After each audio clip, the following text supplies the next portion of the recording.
Paddy Power, sponsors of the Road to Cheltenham.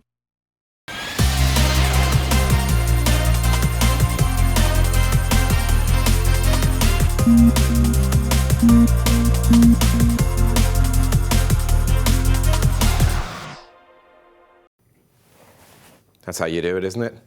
Welcome along to this Road to Aintree, a Grand National special, getting to grips with the world's most famous steeplechase, indeed the world's most famous horse race. It's still special, isn't it, Ruby? Oh, I think it is. I think when you look at viewing figures, you look at how many people will tune in next Saturday to watch the Grand National. It's like the Melbourne Cup. You've chucked in the Kentucky Derby as well before we came on air. And they are the races that carry the image of the sport internationally. And I think it's a brilliant race still. And of course, as a betting puzzle, there is no finer.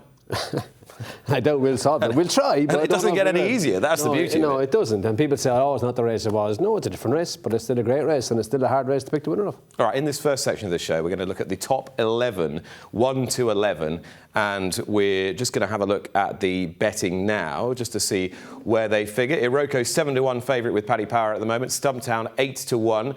Hewick is 9-1. Intense Raffles, who has been the favourite for the race for a little while now, since I Know the Way You're Thinking came out, 10 with Vanillier. Last year's winner, I Am Maximus. Perceval Legallois is 12. Minella Cocooner, for whom there was good money yesterday. Announcement Johnny Burke would be riding him, 14-1. Kandoo Kid, shortest price of the Nicholls quintet, 20-1. Hyland, the same price, looking to give Nicky Henderson his first win in the race. And Meeting of the Waters, quite well talked up by Willie Mullins, is 20-1. Looks like he'll be the mount of Danny Mullins. It's 33-1. And bigger the remainder. Right, let's have a look at the Race IQ Jump Index scores for the Grand National runners. And Hewick comes out at the top of the pile, but I Am Maximus and Vanillier further down. So that leads us on to last year's winner, I Am Maximus, and this week's Analyse This.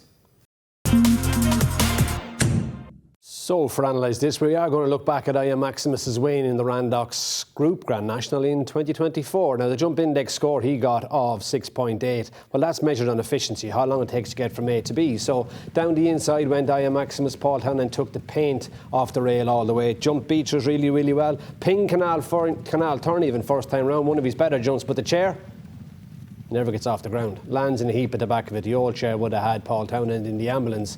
But anyway, he got going, but he is quite safe. Jumps to his left. He always gets in deep. Good at Beecher second time round. But there's no spectacular jumps from I Am Maximus. It's all measured. It's all quite deep to the takeoff board. Low over the top of the fence. And he's able to hang into the race and show a great turn of foot from the elbow home to beat Minella Indo, Delta Work, Galvin and Kitty's Light Meeting of the Waters behind them there. But Jump Index, the new Grand National, it's all about getting deep and low and just not falling over. So what I'd forgotten there was that I Am Maximus really wasn't that impressive over his obstacles. No, he wasn't. But that's probably the big question mark people had about Tiger Hole before he won his first Grand National as well. But look, that has been the changes in the fence, especially in the core.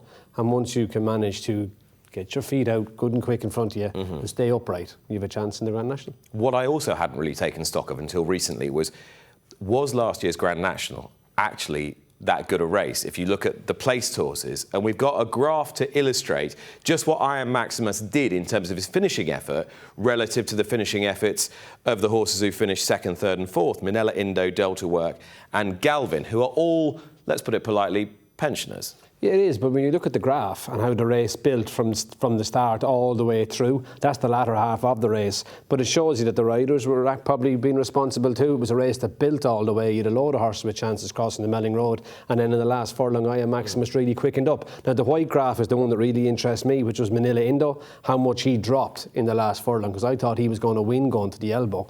But he came in here last year off a 130-day break, and you just wonder, at the trip of the Grand National now, with the way the fences are, how key fitness is, and did fitness really tell on him late on? Because he's a Gold Cup winner.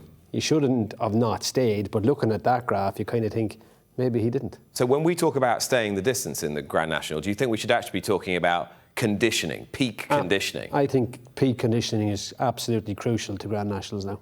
So does that mitigate against the chances of Iron Maximus this year? Because Willie hasn't got enough runs into it. It does. When you look at it since 2013, when the fences were changed, so there's been 44 horses finished in the first 4. Only 4 of those horses had fewer than 3 runs in the season. Alvarado was second off 2 runs. Was fourth off 1 run. Kappa Blue was second off 2 runs. Pleasant Company was second off 2 runs. And Rathvinden was third off 1 run. The other 40 horses had all had 3 runs or more to finish in the first 4. The only thing that would encourage you, of course, is that 2 of the horses you just mentioned are trained by Willie Mullins. And 2 of them were Evan Williams. Exactly. But it is, but neither, as Willie Mullins would say, did they win. No, they didn't. Old school, I think Nick Rockett would be higher up the betting than he is, even if you think that the handicap has got him exactly where he wants him. Talk me through his Thyestes win and why you think that he is a horse who might do well round Aintree. I think he's definitely progressing. He's going the right way. So coming from the Thyestes where he was able to race relatively handily, he's by walking the park. So I actually doubted him in the Thyestes on really heavy ground. He got himself into mid-division, but he's a solid jumper. He stays really well, and he went from here to win the Bobby Joe. Now this, to me, was a good performance because I think he improved off soft ground at Fairyhouse last year when he went to Sandown for the bet 365. Now here he is against Intense Raffles. He was getting £3 from Intense Raffles on this occasion. There's a £15 swing in the weights between these 2 horses at Aintree on Saturday, but I think drying ground is going to suit Nick Rockett, whereas I'm not convinced that drying ground is going to suit Intense Raffles. How dry do you think it's going to be? They're going to have to water. They're watering. There's no rain forecast much, is there? Very little.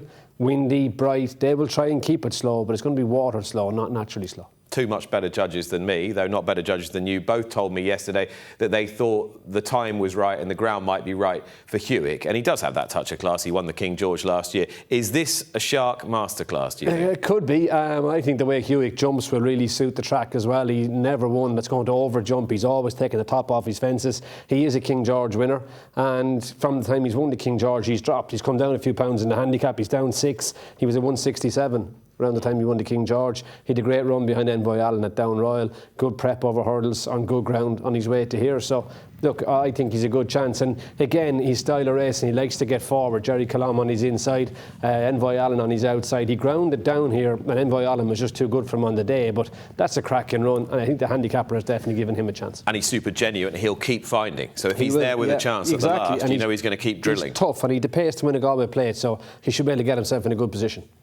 8.4 is a very high jump index score. Now, he is the type that might just brush through that spruce, but he'd be quick from one side to the other. That's the way it looks, and especially with Hewick, to watch him, his hind end stays very low. He's never one that gets up high or bends their back or throws a shape, so he's the right technique for my money. You've got to hurdle fences to win the Grand National. What about Stumptown? Is he the right sort of horse for this race? Now, they got the blinkers back on him. He has worn them before and won in them before. Yeah, he has, and he's won 7 times. He's won his last 4 cross-country bank races.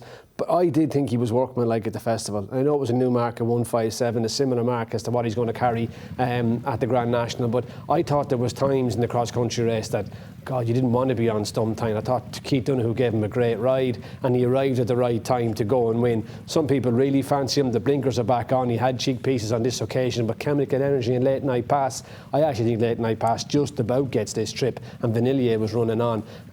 I'm not sure. Big field, Stumptown, he's probably one of the shorter ones I'd like to be opposing. OK, and he is right up toward the front of the betting at the moment. Gavin Cromwell, 3 really good chances in this year's race. Stumptown, Vanillier, who's been a runner-up in the past, and, of course, Perceval Legallois, who'll be the chosen mount of Mark Walsh. Right, let's spin through some of those that are higher up the race card order. I mean, Royal Pagaille carries second top weight.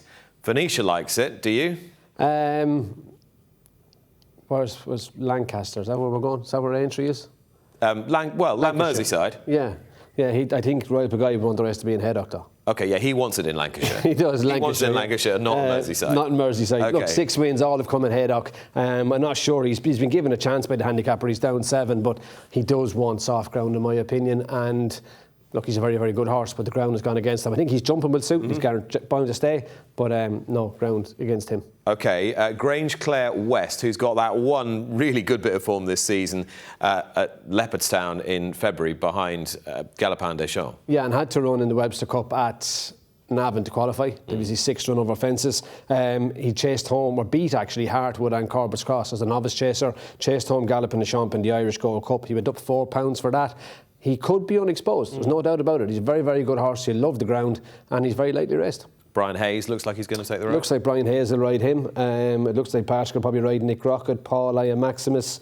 What else is there? Appreciated maybe Sean O'Keefe, Minella Cocooner, Johnny Burke. I don't know why Johnny Burke got off a 40-1 shot to ride him in Stay Away Faye. And the other one is JP's other horse that Danny rides, Meeting of the Waters. Who Willie's been talking up, more of whom in a few moments' time. Let's talk about another Minella Indo, who's a Gold Cup winner, of course, lest we forget, and ran a fine race in the race last year, and Henry de Brom has been saving him for it. I guess as they get older, you have to save a bit more, don't you? Yeah, possibly, but he came here last year after having 3 runs, but he had a 120-day break getting into the race, and he definitely faded from the elbow. This year he's only had the 2 starts, and I think that's a negative for him. He'd run over Navan over hurdles, but 2 runs, look, he's had a run closer to Aintree this year, but I'm just not sure that's the way to win a national. Can you imagine? It's a great story. People aren't really writing the story either. No, Minella Indo. It would be a great story. Former Gold Cup winner. He was brilliant here last year, but I do think he would have needed another run. If I was riding him, I'd love him to have had another run. Beautiful horse. Be lovely to see him run well. Appreciate it. We haven't got a clue how he coped with a test like the Grand National, but he's got the kind of physique. He does. He qualifies because he was second in a Grade 1 3-mile novice chase at Punchestown behind Fair and Lily. He's only tried 3 miles once other than that, where he was 4.5 lengths behind Fast or Slow in the Irish Punchestown Gold Cup last year. He won in Thurles over 2.6, I think it was, earlier in the year. Loves a bit of good ground, but I would doubt he'll stay. OK, so is he one of those where if you were riding him, you'd think, well, at least he'll give me a good spin, or would you be thinking, oh, don't fancy riding him much? He'd be a great ride, but look, I know I won a cup, but I prefer to go out one I think it could win rather than going out one I thought was going to get a great ride off. On which note then, Minella Cocooner, could you win on him? I think he's a great chance. He was third in the Irish Grand National off 148, then went and won the Bet 365, which I think was a cracking run. He's only plus £6. He's very lightly raced, and even as a novice, if you look through some of the horses he was running against, he has really good form, and I think he could be improving. Ran really well in Albert Bartlett as a novice hurdler as well. 4 runs this terms, and I think he's coming to the Bowen nicely. OK, Johnny Burke, though, he's not an Irish-based jockey now, so he's not in Willie Mullins's all the time. Does that mean this is effectively 6th or 7th string? It is. No, it doesn't mean he's 6th or 7th string. There are 6 or 7 riders. Unfortunately, Michael O'Sullivan probably would have been, no doubt, not probably, would have been one of the riders that would have been riding here, and no Michael, I'm afraid, so Johnny is a lucky one. OK, and on Minella Cocooner. Conflated, well, he's got an extraordinary record. It's a real curate's egg, but he's a very good horse on his day. Ran all right at Cheltenham up to a point? To a point. He's down £13 in 12 months, which in itself is a fair achievement to get a horse down that much. He was second to John Bonn at the meeting last year. He now goes in the Grand National. He has form over 3 miles, but either has this been the plan and they've got him down £13, or is he just gone? I don't know. OK, what about Hitman? He keeps finishing second. He also, when he just scrapes in stamina-wise qualification, Freddie Gingell takes the ride on him. You need a 2.5 mile to... No, you don't. You don't. You might have... Gay Trip won it, and ever since Gay Trip won it, they've been trotting out this old rubbish. No, that maybe when you had bigger fences, loads of loose horses and the race slowed down, 2.5 milers had a chance. That race is not there anymore, so no, I don't fancy a 2.5 miler. He qualifies because he was placed in 2 Denman chases at Newbury, but no, I couldn't see him staying either. We're going to take a little pause. When we come back, we're going to break up our Grand National preview with a look at the Aintree Hurdle, Constitution Hill versus Lossiemouth. All right, so we're going to have a look at the Aintree Hurdle, and it is now the rematch between Constitution Hill and Lossiemouth. We thought we were going to get it at Cheltenham. We didn't. Now we get it at Aintree. Constitution Hill, 11-8 on, who defeated Lossiemouth in the Christmas Hurdle at Kempton. She is 13-8. 7-1 Wodhooh. What a remarkable job Gordon Elliott has done with her. Salva, 50. Take No Chances, 50. Tell Her the Name, 100. Break My Soul, 100-1. And actually reading out all those outsiders is important, Ruby, because we need to understand how the race is going to take shape as much as anything else. I think we do, because you're getting a rematch as such from Kempton, but you're getting it at a different track, at a different trip, and most definitely in a race that'll be run a different way. There's no Burdett Road in here to drag these at a really, really good gallop. You're looking at it, could Salva end up in front? Possibly, but there's no real strong 2-miler that's going to drag Lossiemouth off her feet early, so it'll be a much different race. It's up in trip, which will suit her, and I think you could have a different result. I feel it's a sort of race where it's folly to be dogmatic about it. People went into Cheltenham with very defined, entrenched views about Constitution Hill. He's either going to blitz them or he's going to blow out.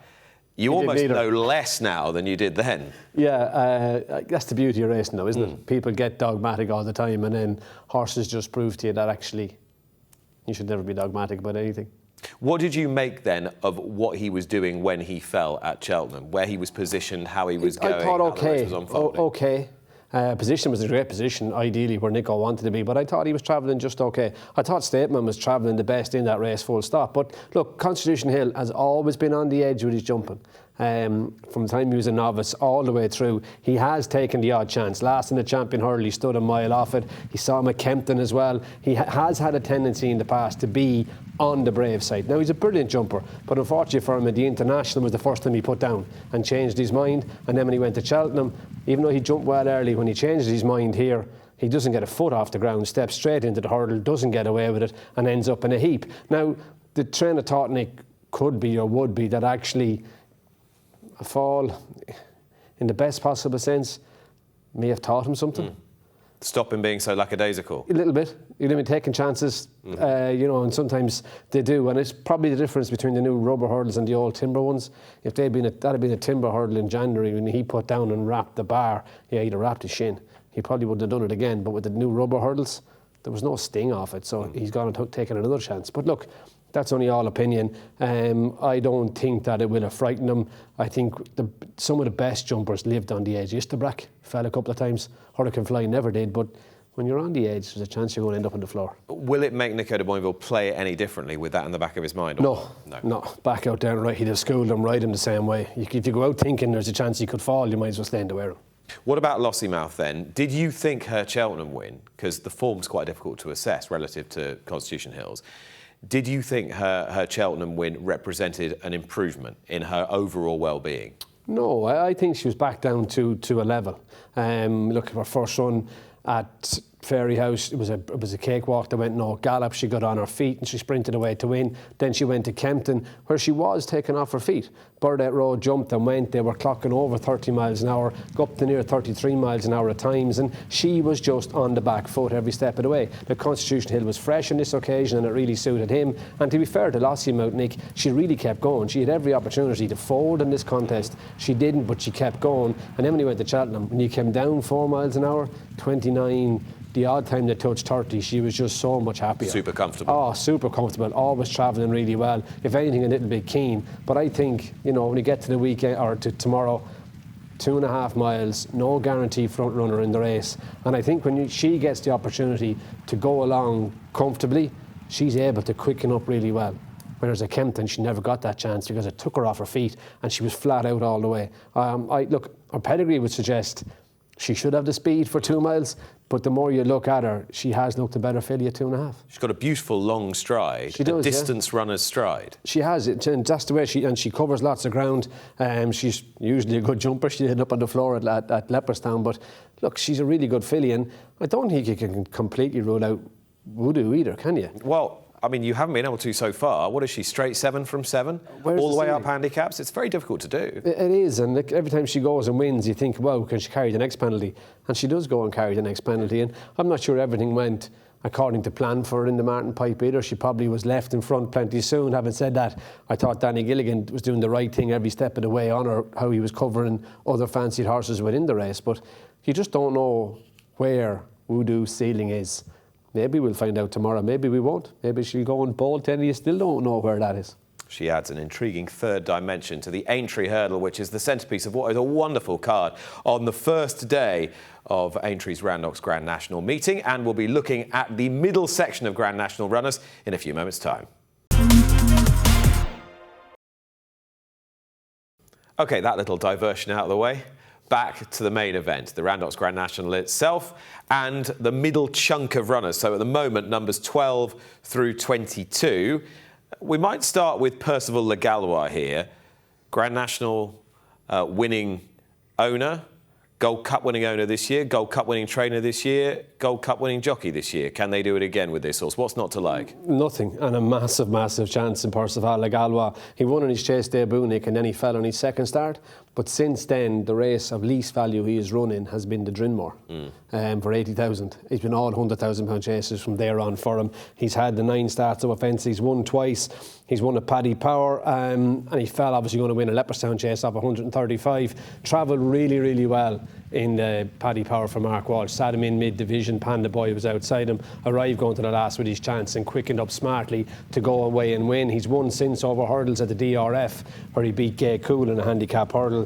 Look, he's been collecting some prize money, but this is an outfit that there's just no stopping, is there? Gavin Cromwell's team are just absolutely flying. Look at him. The further he goes to the line, the further he's winning. Look, he's obviously gone up in the weights for that, but I still think he could be well handicapped. Rhythm of the race is going to suit him, isn't it? He just loves a big field. He seems unflustered by anything. And he's got loads of experience in the right races. I mean, he fell in a Leopardstown chase, which is 2.5. He ran the Galway Plate, Kerry National. He's running all the big handicaps. He has the conditioning and the experience. He has everything going for him. OK, so that's Perceval Legallois. Mark Walsh riding in the silks of JP McManus for Gavin Cromwell. The Gold Cup winning team are back with a horse with big, big credentials coming out of key trial races. What used to be a key trial for this race was what is now the Ladbrokes Trophy at Newbury in the autumn. The former Hennessy, of course. Kandoo Kid won this last season, or this season, but he was fourth in the Topham last year. He was. Obviously, Newbury's on the other side, so we can't show you that one. But look, we can show him to you at Aintree last year. We ran him in the Topham chase. And he was off the bridle quite early, jumped the chair well, but, you know, down the inside to the canal turn, classic getaway in front of him. James de Burley had kind of opened the field up. And to be fair to Kandoo Kid, he kept at it really well. Now, his next start then, Nick, was when he won the Ladbrokes, I thought it was Coral at Newbury. I can't remember. Is it Ladbrokes or Coral? One or the other. One or the other. And when he won on that occasion, I think the one negative for him is he's only had the 2 starts this season. After that run at Newbury, he had one more run since back at Newbury over an insufficient trip. But just conditioning-wise, I think he might need more runs to win.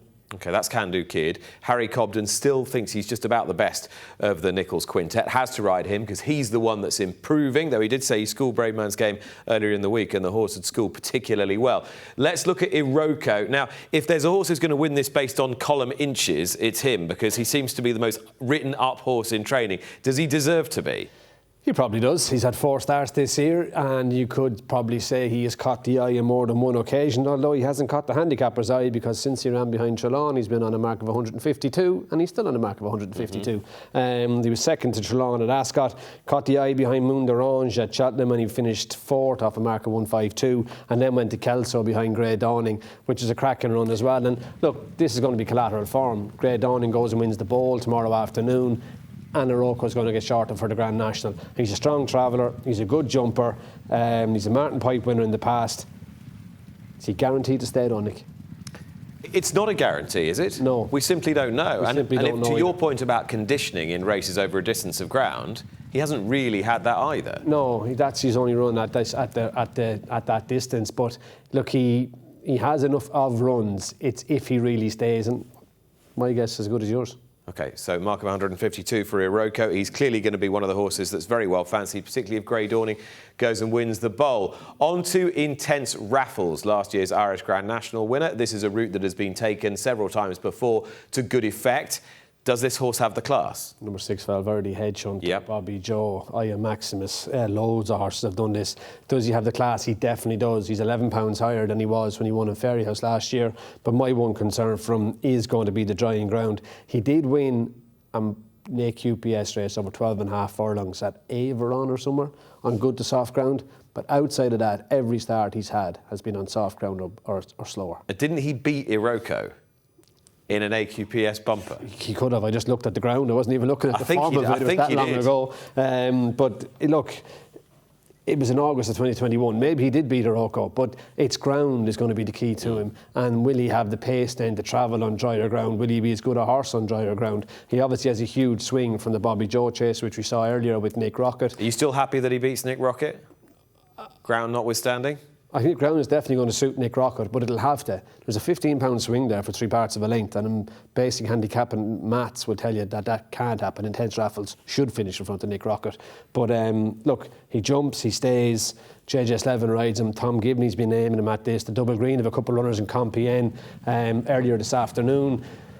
And this fella was always in control of the Irish national, but he had to hold off a 12-year-old in any second now, who I thought here for a minute was going to push him strong. Minella Cocooner, Nick Rockett was stopping in the background. The form is strong.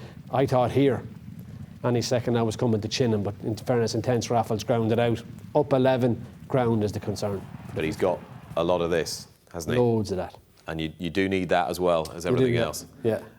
Beauport, well, he's a horse who should stay pretty well. He's had what you might call an old-fashioned Grand National prep, because he's had a really impressive win over fences at Ascot and then 2 spins over hurdles. Can that still work? It probably can. He means, like, if you go from his Midlands National win last year, he's up 16, he's up 12 in that win at Ascot. He's a good jumper. Jumps to his right or left? Right, I think. Right, isn't he? He's got a better record going right-handed. He does go right, and going right at Aintree. Ian Maximus goes left. That's a plus. But going right is fine then over the first 3 fences. Right at Beechers when you're heading off left, and fine even when you're going a bit left, and the canal turn. Right can be kind of tricky. So look, they've been schooling him over a canal turn. I'm sure they have, but if he still gets there and he has to shorten, and he has to shorten, he's going to go right. He's not going to go left. That's just his natural tendency. But yeah, I'd say he's a fairish horse. And a couple of good runs over hurdles, solid run at Ascot and a solid run at Haydock after that. These are good hurdlers. Greenie, my boy, is going to run at Aintree during the week too. And look, as a Grand National prep, he has the mileage in him. He's sure to stay. Just the direction could be an issue. He's going to be one of those that's up there, isn't he? You would have thought. He's a bit of a rhythm horse. He is. You'll get a run for your money, providing he gets down over the first 4 anyway. OK. Is this the new Beau? Is Beauport the new Beau?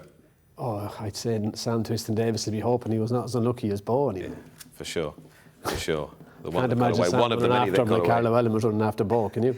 Well, and of course, this horse is effectively trained by Carlo Ellen. He's one of Carl's horses. Oh, right. In the Twiston yard. Not so bad. So Sam had the choice between going with a Carl horse or a Willie horse. Good call, Sam. Right, a word on a few of the others from 11 to 21. Or 12 to 22, to be more accurate, the middle chunk. Bravemansgame. Now, Barry Geraghty gave this horse a shot when I was speaking to him the other day. Do you? I do. He's down 15 pounds from when he was 5th in the Gold Cup behind Galloping the Champ. Solid run at Wetherby. Now, every run from there on was a little bit backwards. Wetherby to Haydock to Kempton, and even his run at Newbury the last day wasn't spectacular. But I think he's come down an awful lot, down to a mark of 155. James Reevely riding him. He's a very classy individual who, if he takes to it early, yeah, he could run a huge race. We always used to talk about his exceptional jumping, didn't we? And actually on the Race IQ Jump Index, he's quite a long way down. Is that because he wastes time in the air? Yeah, he's lost it a bit lately. He's gotten very high and a bit deliberate, so he needs to be lower. He needs to be a little braver, more accurate, but definitely come down. Those big high jumps kill you around Aintree now. Yeah, so he just needs that efficiency, that economy of effort, Bravemansgame. But Harry Cobden, I interviewed him yesterday. Don't know if you saw. Looking forward. No, he's riding the other horse. Yeah, he's riding exactly. But he schooled all 5 of the Nicholls horses.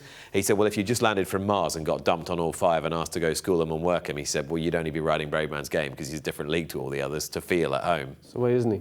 Well, because he said one's on the upgrade, one's on the downgrade. What would you do? What would I do? I don't know. I didn't land from Mars and I didn't ride all 5 of them. Right. Chantry House. Still no jockey confirmed for Chantry House, is there, or have you got one? I haven't. As we're recording this. Is James still suspended, obviously? Is he still suspended, James Bowen? I'm not sure. I thought that was the obvious. Maybe he is, maybe he isn't. We're assuming Nico de Boinville's going to ride Hyland at this point. He kind of would. That's what we're assuming. He's up 5 for his shock win on New Year's Day at Cheltenham.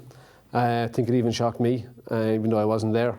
And he will shock me if he wins the Grand National too. OK, 3 under through 5. One of 2 horses in the race, either in the ownership or part ownership of Max McNeil. He is a stayer. Slightly gawky head carriage. Harry Skelton's been booked for him. Can he be a national? He's 4 pounds above his last winning mark, 1 pound below his highest ever mark. He's a 10-year-old. He's only had the 2 starts this season, and I'm afraid doesn't fit the criteria for me. Now, Senior Chief is a horse that I would happily rule out were he not trained by Henry de Bromhead, who's pulled more than one rabbit out of the hat in this race before. He has won very well at Cheltenham in October and never got going, did he, at Newbury? He was the first horse beaten in the big handicap chase at Newbury. He's had a run in the Perthames qualifier since. I assume Darragh O'Keefe is going to ride him and Rachel will be on Minella Indo. That's what I'm assuming. I could be wrong. But I just think he has to improve a little bit. He was second to Minella Cocooner in a novice chase in Navan, and I don't think he's well enough off with him. I think the penalty from Cheltenham will counteract his chance on Saturday. OK, one of our roadies fancies Senior Chief. Good for them. So we can Everyone's hear entitled to an opinion. What Ian has to say. Ian, regular roadie? Yeah. Well travelled on the road, Ian. Senior Chief, proven form or better going, looks as though he'll relish the distance. £9 higher than a convincing win at Cheltenham earlier in the season, where he stayed on strongly. Related to 4 mile stayers. Hopefully, Rachel rides with cheek pieces back on. I presume he means the horse with cheek pieces back on rather than Rachel with cheek pieces. I'm assuming the same. Yeah. I actually looked at it a bit differently. He beat the short go, so I thought it was Irish form in Cheltenham in October, and I wasn't so sure he carried the £9. But look, it's opinion. That's the beauty of it, isn't it? And there's a couple of horses in here who were all that Irish form but are now trained in Great Britain and having their first starts for new connections. One of them is Ida's Boy. Richard Phillips now trains, and Harry Bannister gets to sit on this horse. 11 years of age, won the Midlands National at Kilbeggan in the summer. Wouldn't be for me, but he'd give someone a cheer, I'm sure. Have not got a clue how this horse is going to run. Hard to fancy. No I don't even look. He's only had the one run for his new yard too. To me, can he really be conditioned enough? I'm not so sure. Field Dor is a horse that Gordon Elliott's been talking about as a likely one for Aintree since the weights were published. Has he convinced you that he's got a score? He has the runs. He's had 6 runs this season. He'll be fit as a flea. He was third to San Majest at Fairyhouse, which was an OK run. Like, he has the quality to beat Chargé in a Red Mills hurdle. He was second El Fabiolo in a hilly way. The back class is there. He was looked a strong stayer as a juvenile, so you can imagine as he's gotten a bit older, he's going to want a trip. I can see why Gordon has been touting him. He's only had the one run over 3 miles, but look, if he stays at 100 to 1, I think people will spend money, worse money, than have something on him. It's time to laud that Caldwell dispersal sale again, isn't it? Caldwell Potter, Jazzy Matty, now Grand National winner. Well, if the Grand National winner comes out of it, yeah, it will be, won't it? Right. I know, what about the rest of them? He'll be some cheap if he wins the Grand National. That got plenty of action on social media. So is this programme. We've got a tweet here from another regular roadie, Northern Monkey.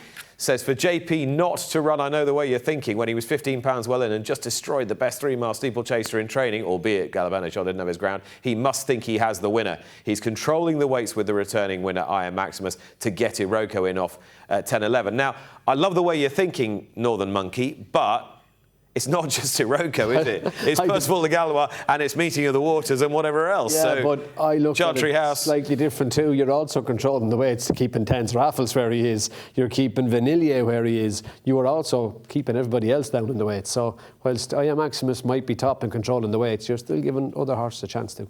Did you give Kandoo Kid a chance? Remind me? No, you didn't, did you? No, don't think he's enough runs. You didn't like Kandoo Kid? Could get in the money, but that's all. Kid. Let's have a look at this. Kandoo Kid, he's proven he can jump the fences. He's proven he's OK in a big field. One of the first off the bridle in the Topham, but kept finding more to finish it. He was third. I do apologise. I said he was fourth earlier on. Showed improvement for a step up in trip at Newbury and still unexposed.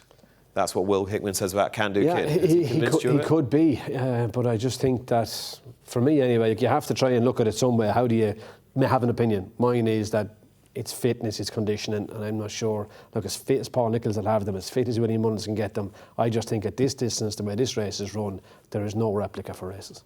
OK, so a no to Kandoo Kid from Ruby. We'll have a look at the final chunk of the runners a little bit later, and right immediately when you rejoin us, we'll be looking ahead to another superb Grade 1 race on Thursday at the Bowl. Welcome back. We're going to take a look now at one of those terrific Grade 1 races on Thursday at Aintree. It is the Aintree Bowl, and here's how they bet for this race. Grey Dawning, who's been saved for it, the Kelso winner, 2-1. Spillan's Tower, likewise, 3-1. Ahoy Senor, who's got an amazing record at this festival, 2 wins and a brace of seconds, 13-2. 13-2 Stage Star. Gaelic Warriors 15-2, up in distance and with Patrick Mullins taking the ride. Paul Townend's on Embassy Gardens. Jello is 25-1 with the Real Whacker. What a race. What a race, because so many imponderables, so many different strands of form, so many horses coming from completely different places. Yeah, but you're going to get a good gallop, aren't you? High Senior, the Real Whacker, and there's something else in there as well that probably go along with them. Well, Grey Dawning's forward enough, isn't he? Yeah. Stage Star. Grey Dawning won't be hanging around either, so you're going to get a really strongly run race. Look, some people would always go back to High Senior. He puts his best foot forward here at Aintree. Don't think I've quite forgiven him for giving the race back to Shishkin. I thought he was home and hose 2 years ago, and he still managed not to win. So probably hold that against him. Spillane's Tower has to recover from that run in the King George, and Grey Dawning. Look, it looks like they've freshened him up. Obviously, Haydock emptied him. He was flat to pancake in the King George. And here, look, he came to beat Royal Pagaille. He thought he was going to win, misses the last, and then he trots the last 50 yards. Bravemansgame back in third, and that race left a mark on him. There's no doubt about it. Went to Kempton, never rose a gallop, but he bounced back at Kelso when he beat Iroko. He travels, he jumps, loves a bit of nice ground, and Dan has had his eye on this race. We were there last week, myself and Lydia, and they couldn't have been happier with him. So he sets a really good standard, and he's going to be bang there, isn't he? Yeah, he's basically the one who's had the perfect prep, yes. and all the others have some imperfections to questions a greater or lesser. to answer. Yeah, but some real talent in there. What do you make of Gaelic Warrior up to this trip? I mean, he's clearly the fly in the ointment. If you've backed any of the market leaders, you're always worried about a horse with that much ability, surely. Yeah, he was just too keen as a novice over fences. He was a 3-mile Grade 1 winning novice hurdler at Punchestown. After he was second in the Ballymore or the Turners, he went to Punchestown and won over 3 miles. Went over fences and he looked so fast and he was just forward going. He ended up coming back down to an Arkle trip, but I don't think any of us ever really thought he was an out-and-out 2-miler. It's just so the way he's a stay masquerading as a 2-miler. Only place he was really fast was in his head. But I think the trip will definitely suit him. He missed Cheltenham. His prep wasn't great after the Dublin Racing Festival, but he's coming here now. Having said that, Paul has still gone for Embassy Gardens. So why has Paul Townend gone for Embassy Gardens? I think Aintree was always the plan for Embassy Gardens. Gaelic Warrior obviously missed Cheltenham and ended up at Aintree, and I'd say probably needed another week to be sure Gaelic Warrior is where he should be. You're kind of hoping he is. So if you want that old school freshness angle of horses who've missed Cheltenham, you got a choice of about 5 here. It doesn't help you much, does it? No, it doesn't help you much. And Spillane's Tower being another one. Obviously, JP McManus and his team got it spot on at Cheltenham. Factifile won the Ryanair. I know the way you're thinking wins the Gold Cup. Spillane's Tower was left in reserve for the Bowl. Is he the hat-trick? Could be. To me, Spillane's Tower always looked like a 3-miler. Me too. Do you think they got conned by Punchestown a little bit? I don't know. I mean, he went up in trip last year and he won at Punchestown. This is him in the John Durkin. He gets the Factifile's tail galloping the Champ fast or slow. It was a cracking race and just can't get by Factifile. I don't think it ever happened for him at Kempton. I don't think he got in a rhythm. I don't think he got travelling. I think Aintree would suit him a bit better. He ran okay though, didn't he? Just about okay, but he ran into plenty of trouble. Every time, when a horse is not travelling with you, you always end up going into the wrong spots because you're being put in spots rather than you're going into the positions that you want. I don't think Mark was overly hard on him in the last half mile when he had no chance. And look, the Real Whacker did get by him right at the death there, but I'd be surprised if the Real Whacker beats him tomorrow. So after all that? Grey Dawning, Spillane's Tower. Probably Spillane's Tower for me. I think he was just a better novice. A tepid vote? Tepid. A tepid. I think there's plenty of tepid choices for the week, mate. There's very little tepid about your opinions, normally. I don't have a massive strong opinion. All right. It's Red Hot Ruby only. Actually, that sounds awful. You know what I mean. After this. Around to this side.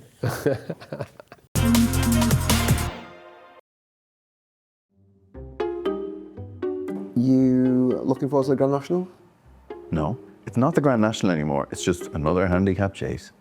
So you're not going to Aintree then? Go to Aintree, so I can stand next to a bunch of sockless wonders who wouldn't know one end of a horse from the other.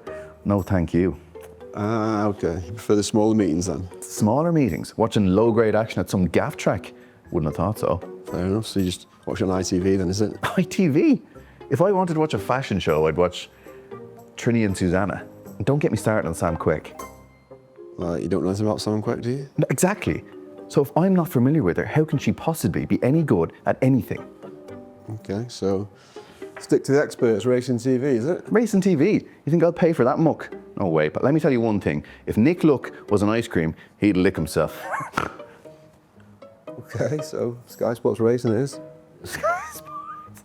Are you mad? If I wanted to watch utter drivel, I'd watch Neighbours. All right. Have a good day anyway. Have a good day. Why would I do that? Just, that'd be nice. I enjoy that. I don't know anything about racing.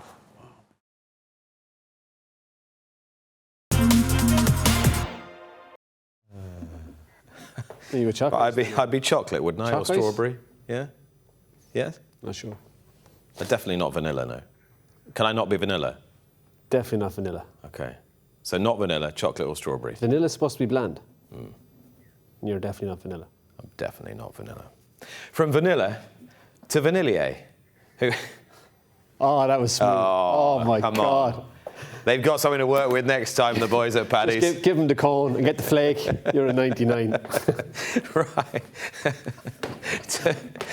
Who's been second in a Grand National and stormed home in the cross country, the Glenfarclas cross country at the Cheltenham Festival. Has he still got a bit of lead in his pencil, this horse? I think the blinkers have definitely reinvigorated him and put a bit of spark back into him. He's back down to a mark of 147, which he was placed off in 2020, whatever year he was second, 2023. He was 11th in 2024, and look, he threw away his chance in the cross country chance. Well, he didn't. Sean Flanagan did.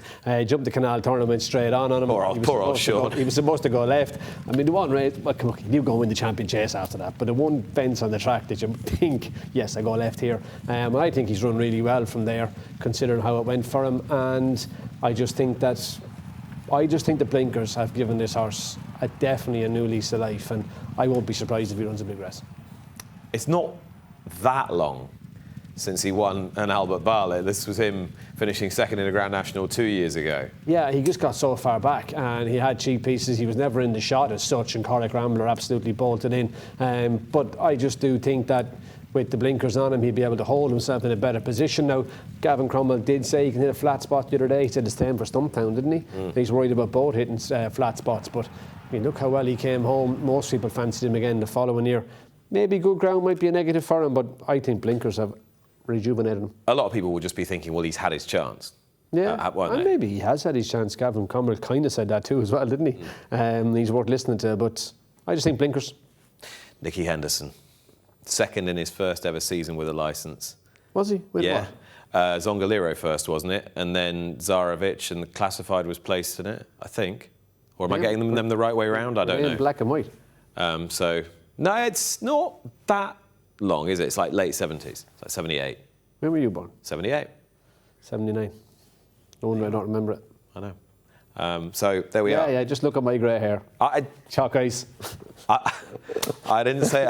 I didn't say a word. I recheck. Just for What are we going with? Highlight, is it? Hyland. Hyland. Well, he's got Chantry House as well. We've discussed him, dismissed him. Dismissed him, yeah. What about Hyland? Novice, 8-year-old, gave transmission £5 and beat him a country mile at Cheltenham in October time. Followed it up in November even. Great run at Kempton in the Cawdor Star behind Jukebox Man.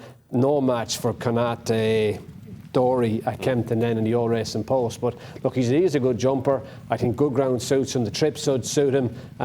Yeah, I think he definitely has a chance, and he's right down at a nice mark and a nice weight. Whether he wins the Grand National or not, I'm not so sure. But I can definitely see him winning a big chase off 147. Yeah, exactly. He's well handicapped, Yeah. but is he the right type of race? The interesting thing is that Nico de Boinville said about him in the race at Kempton, where he got behind and then just crept into it, and not many people were sort of happy with the ride because they said Katate Dory came and sort of took the race by the scruff of the neck, and he wasn't in the race soon enough. He said he was a bit timid for the first circuit, and it will have needed to have brought him on up here to cope with the sort of big field and all that. Yeah, well, he's going to find out on Saturday, but if he's timid down over the first couple in the Grand National, he might as well stay in the Bredry. Indeed. 3-card Bragg has got in towards the bottom. He's quite a young horse as well, has got relatively few convictions, but does he have enough quality from what you've seen? I think he does, and he's a great mark as well. He's his second season novice. Last year he chased home Corbett's Cross, Monty Star and Spillane Tower. He kept really good company. He was 7th in the Paddy Power, a long way behind Perceval Legallois, but he's come down for that. So there's a £13 swing for that Paddy Power run for him, which I don't think he was quite man enough for at the time. He went to Navan. look, made a really bad mistake under Jordan Gainford, but somehow managed to get himself back in the race, found his feet, which was unlike him, because he is a good jumper. Better Days Ahead and Stellar Story both ran crackers in the RSA at the festival. This fella doesn't get overly high in front of time, so I do think the national fences will suit him. And again, I think he's well handicapped, this horse.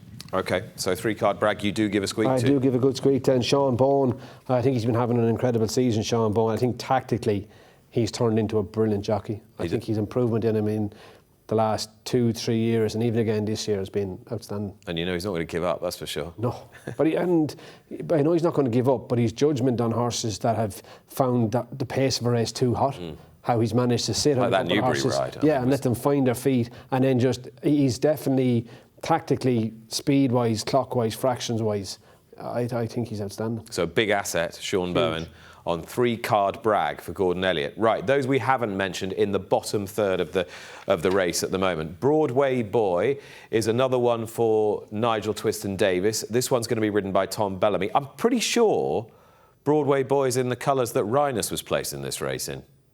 What year was that then? We definitely remember. We're definitely old enough to remember.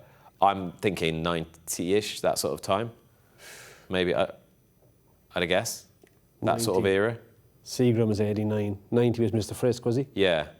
That sort of... I don't know. Anyway, somebody will correct me if I'm wrong. Anyway, Broadway Boy. I'm not going to. Tom Bellamy. And usually I would.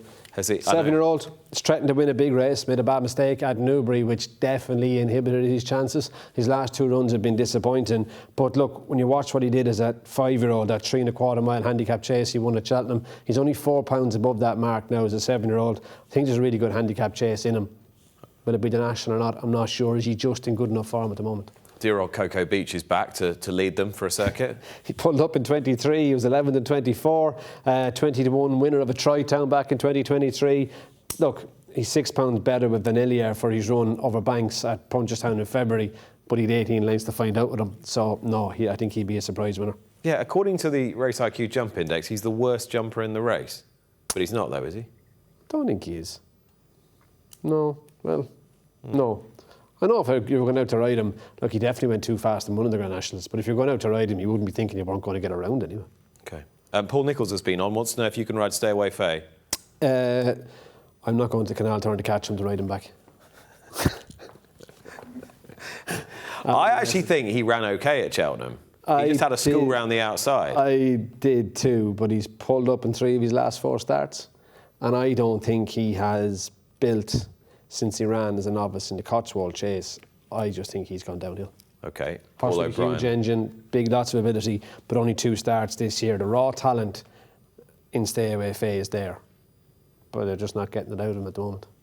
Meeting of the Waters was very well fancied for the race last year and is somewhat fancied for the race this year as well. Another one that you'd be interested in for JP McManus, Willie Mullins. Looks like Danny's going to take the ride. He did last year. Now, did he run out of petrol? Or is he going to be... Was he just not streetwise enough for it?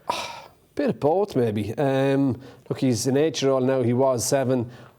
I don't think he quite stayed, and I don't know how you make the argument that he's going to stay now. I think if he fell at the second last, you'd have said he won last year's Grand National. Even if he tipped up at the last, you might argue he was going to be in the shake-up in the Grand National. He still finished 7th. Is there a hedge hunter argument? When you won on Hedge Hunter, the previous year everyone said, he was getting tired when he fell. He'd been too free, hadn't he? Yeah, but was this fella not a little bit free last year? He was a little bit keen, maybe. He's £17 higher than the last time he won a chase, which was the Paddy Power with Danny. Look, maybe he can, and Danny could have ridden Minella Cocooner, I'm assuming, and he's gone for this fella, but I just would love to have seen him getting home better last year. OK. Hedge Hunter's a good comparison, and maybe that's it. Maybe I'm clutching at straws. You obviously fancy him. A little bit. I've not got him in my 4. No. I could definitely see him running well. Yeah, or maybe. I just have doubts, reservations about stamina for him. Monbeg Genius, I think's quite interesting. Yes. Is he good enough off this mark? That's the question mark, isn't it? He obviously has won 4 chases, won 22, won 27, won 32, up to 147, couldn't win again. Dropped back down then by 5 to mark a 142, won at Uttoxeter, but he's gone back up again. Does the handicapper just have him? There's a strong possibility he does. I just think there's a lot about him that I quite like for a race like this. He's run a cracking race, but he just probably needs a few more pounds to him. Just what has he got in hand? Don't think he has anything. Think he might sneak into the frame. Could. Sneak into the frame. Oronzo Derry. Could this be the most inspired 50-grand purchase of all time for Michael Keedy? It would be, most definitely would be. You know the horse pretty well. Yeah, I do. And look, he was placed in the Kerry National, he was placed in a Munster National. They were off marks at 141 and 145. I just think he's too high. Okay. Celebre d'Alen is the oldest horse in the race at the age of 13. He's had an amazing career. He has had and he's had a long break since his last run. Yeah, just a one run. That was in Bangor in November when he beat Pulling Green, wasn't it? Up a few pounds for that. He unseated in the Kim Muir in 2024. He was fourth at the top, and just behind Kandoo Kid last year, wasn't he? Kandoo Kid was third. 13. Hard to fancy, isn't he? What's the oldest Grand National winner? Well, Amberley House was quite old, wasn't he? I think has there been a 13-year-old? Manifesto. Gotta get us. Well, you know it. You know it. There we are. Was it? You know, I don't know. I don't know the answer. As well. I haven't a clue. I don't know the answer. The statisticians are on it as we speak. Surely someone on Google listening to us. 1853, age 15, Peter Simple. Apparently, the oldest Grand National winner. God, you're a mind. I know, it's amazing, isn't it? We've done Celebre d'Alen, and Philip Hobbs, of course. Do you remember, was it What's Up Boys who got done by Bindery? Yeah, in 2002. Twig has scraped in. Twig, amazing story, this, owned by the Morgan family, ridden by son Beau for Ben Pauling. Complete sort of failure of a horse as a young horse, turned round, and here he is in the Grand National. Yeah, but he was second early in the season to Beacon Edge at Wetherby over hurdles, wasn't he?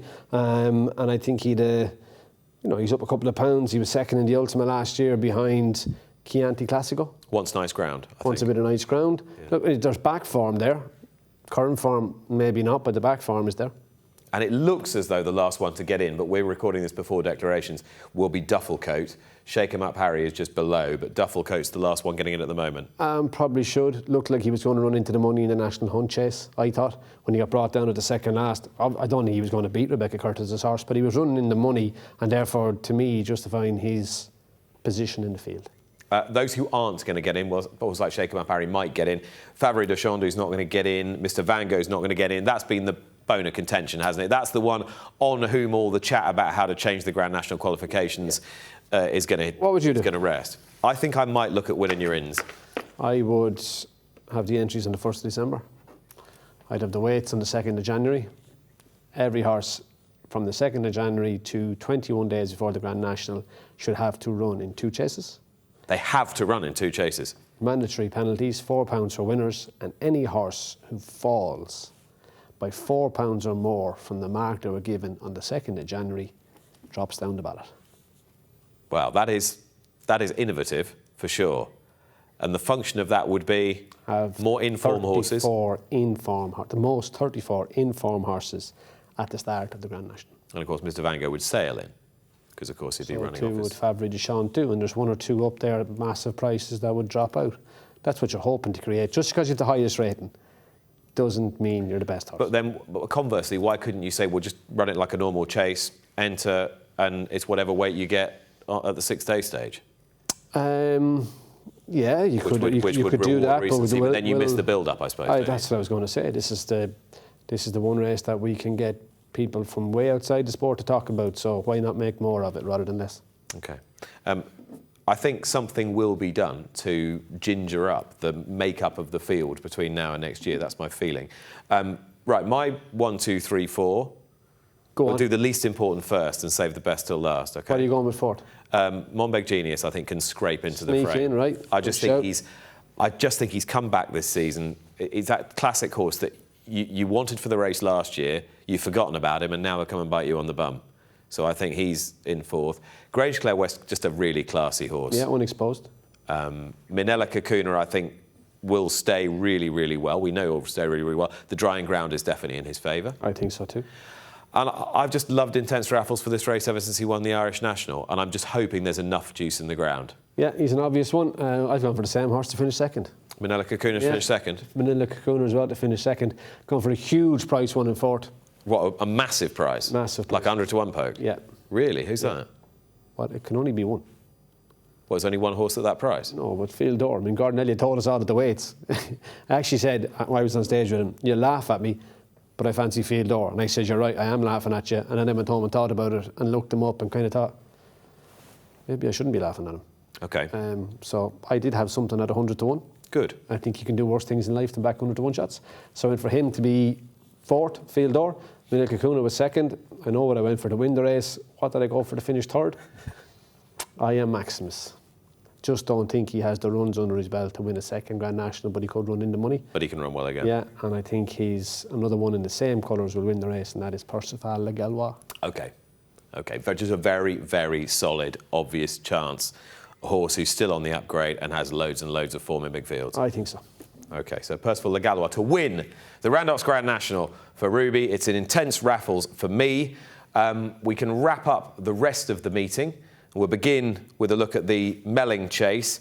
It's John Bond's to lose again, but we've said that before. Yeah, we have said that before. Look, obviously it went pear-shaped for him in Cheltenham from the word go. Standing start, got on the tape. Actually, Nico got him on the tape, and he just stumped back from it. That happens. But even when you watched back the start of that race, Marine National stood back from the tape as well. He wasn't the only one who got left, but John Bond then was in the wrong place for the way John Bond wanted to be ridden. And when he stands here, Marine National does the same on the far side. Solidness, Calixios, Nenogramine get away. But John Bond was always chasing and never jumping, and that mistake, you should have ruled him out of it. I actually think he did well to finish second from there. Threw himself at the ditch at the top of the hill. Liberty Hunter fell over at the back of the third last when he was running a really good race. Marine National arrived on and bolted in. Calixios fell at the last. And somehow John Bond manages to get by Captain Guinness and found a 50, having done everything absolutely wrong. 2.5 suits him.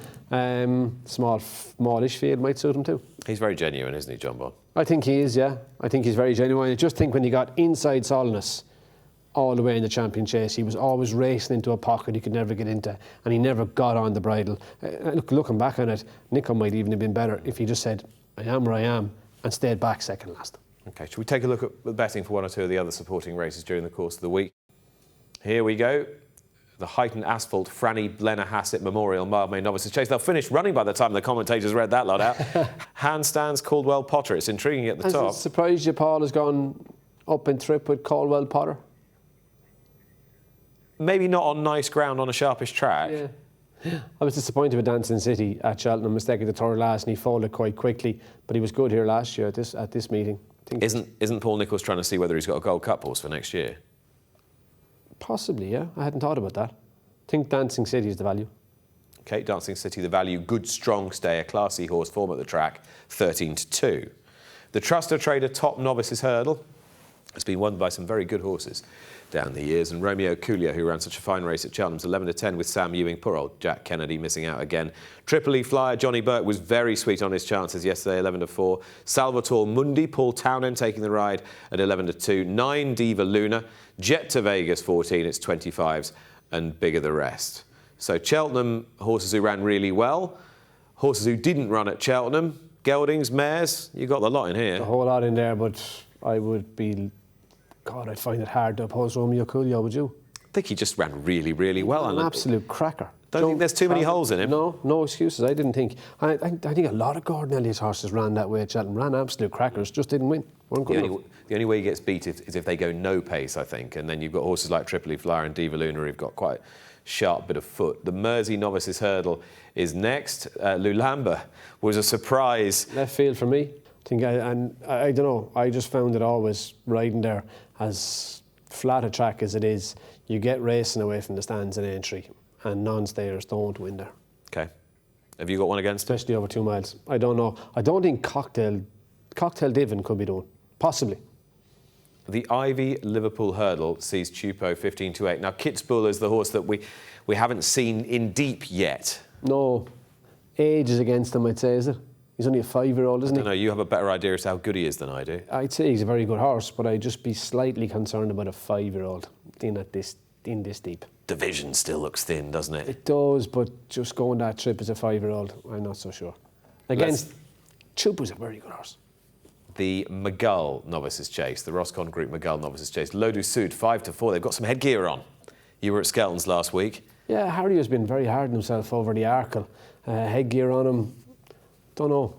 I'm not convinced he'll beat the mare. OK. Well, that just about wraps it up, doesn't it? Thank you, Nick. God, it's falling off a log, this job, isn't it? It's lovely. stand at these lovely custom-designed podia, spin you up a few... That's a new one for me, falling off a log. What exactly is that? You know, just like bowl down a few... You'll get this as a cricket reference, this one. Bowl down a few half volleys and you just stroke them through the covers. Lovely. Good. Take a look at the website for more. There it is, racingtv.com/grand-national. And needless to say, Lydia will be back here with Ruby in the build-up to the Punchestown Festival later. We'll be in Naas Racecourse. You'll be in Naas, will you? Yeah. Oh, excellent. For the Punchestown build-up. Yeah. Good stuff. I'm down at my commuting. Do you know when it is? Back end of April, is it? Before. Yeah. Last Monday in April. Good stuff. So Lydia and Ruby at Naas, building up to Punchestown later in the month. Really enjoyed standing in today. Make sure you join us for all the coverage of this year's Randox Grand National meeting. I'm off to decide whether I'm strawberry or chocolate, and Ruby is going to let the train take the strain. See you later. Bye for now.